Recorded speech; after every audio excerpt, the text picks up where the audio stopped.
Ridge Creek, Oklahoma, felt the full force of the May the 3rd tornadoes. 11 people died here. Many of the injured can only now tell their stories, like 14-year-old cheerleader Hailey Mathis. At 6 o'clock that evening, she was watching the news.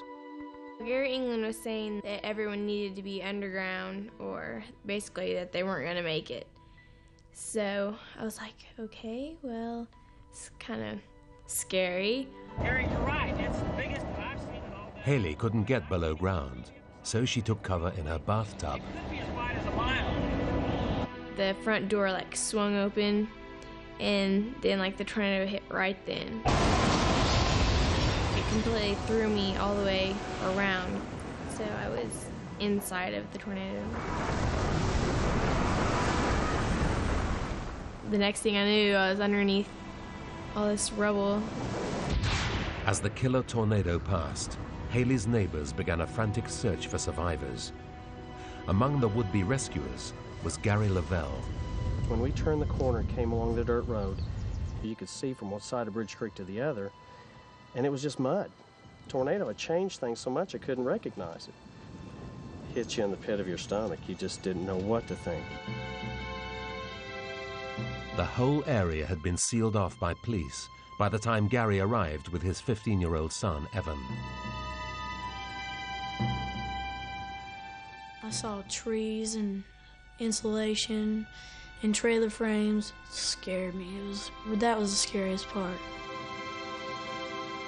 Evan knew his best friend Haley was out there somewhere, and nothing would stop him from finding her.